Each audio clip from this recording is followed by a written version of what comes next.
welcome to the wedding workout series. This is my journey all the way through to our wedding date, which is due to be the 1st of August.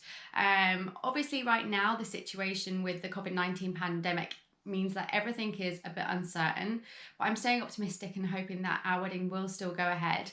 My hen do is due to be the second week of June. That looks a little bit more up in the air because it's in Ibiza.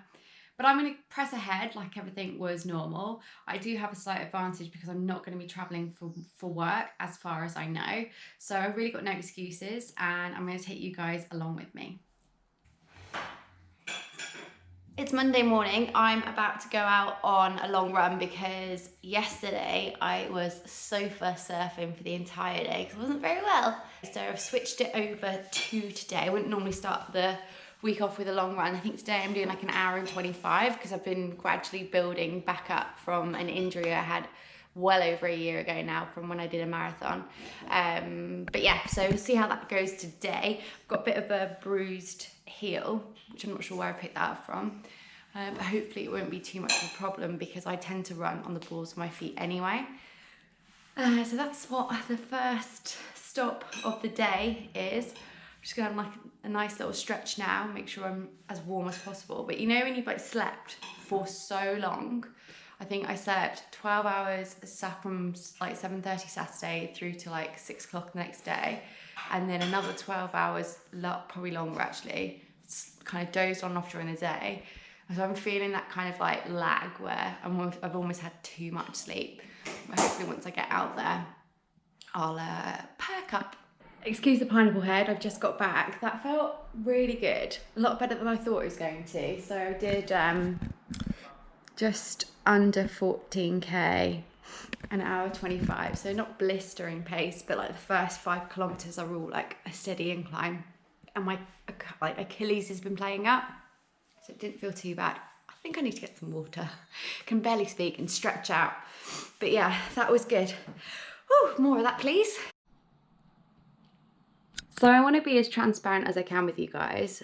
This is my starting point. I do tend to work out quite regularly, but what I would say will be hopefully the biggest difference for me will be my diet, because I do kind of tend to follow like an 80-20 rule. 80% of the time my diet is really good. The other 20% is absolutely atrocious. So that's what's going to be the big change, I think. It won't necessarily be how much I'm actually working out, but it's not too bad. Like, I mean, this is the middle of the day, so you get some natural bloating throughout the day anyway.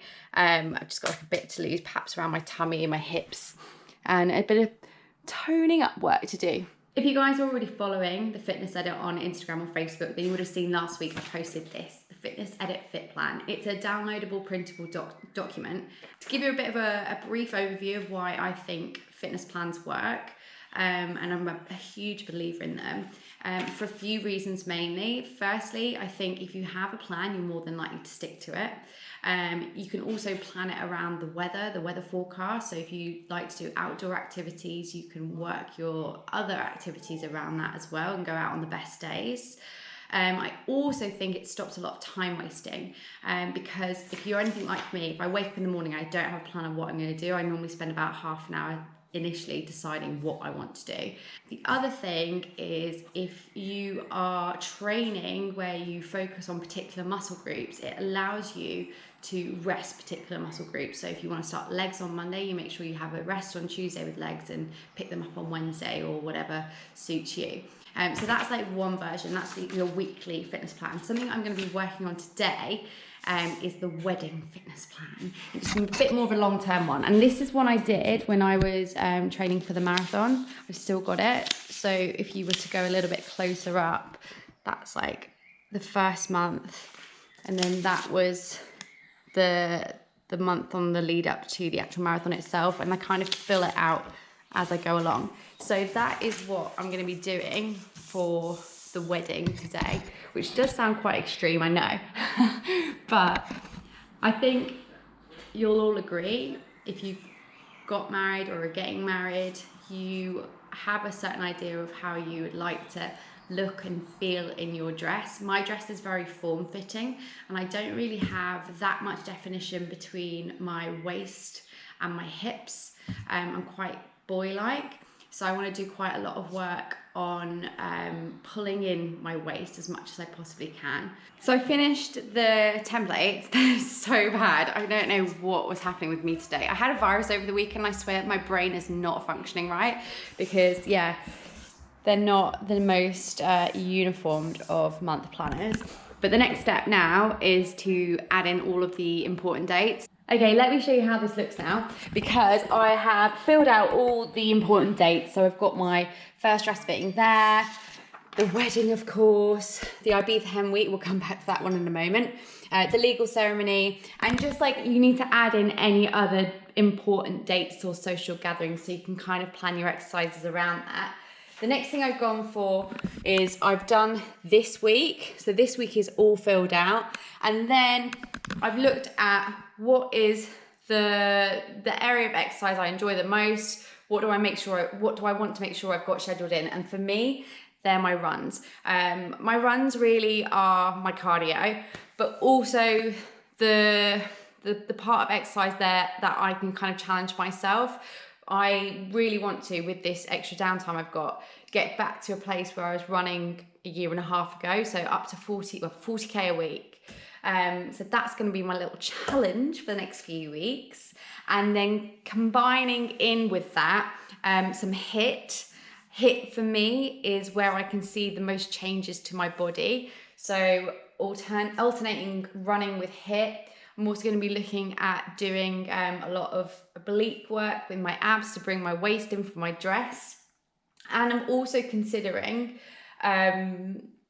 doing a bit of bar, because supposedly you get lovely long lean muscles from doing something like bar or yoga. So I'm going to give that a go as well. It's also really good for your posture. And I sometimes find that as I kind of get longer with my runs, I start to get like a little bit beaten up in my body and I need to stretch out.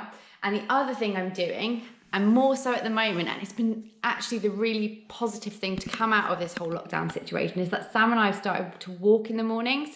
So the days that I'm not running, I'm going to go for my morning walks or evening walks with Sam. But yeah, going back to my hen do. 2020 brides, we have had a rough time of it. So I had an email from BA to say that my flight had been cancelled to Ibiza, as had a lot of the girls that were coming on my hen do. So then we tried to get in contact with Airbnb to cancel our booking. And for some reason, they don't want to give us back all of the deposit. I'll let you know how that one develops, but I'm a bit bummed about that at the moment. But yeah, so this is how my fit plan looks right now. I will, over the coming weeks, update you with how that changes. Check these out. Oh, they look super good. Woo, smoky. Hope you guys enjoyed everything that was on the first wedding workout series. Has anyone been introduced to who you're getting married to yet? Oh yeah, this is me. Hi, I'm Sam. Congratulations to you, Sam Reynolds. Yeah, thanks. If you have any questions, write them in the comments below, but hopefully it was all pretty straightforward. And I think next time I'm going to show you guys how I plan our food. This meal being a great example. Nando's chicken, anyone? So I'll see you guys next time.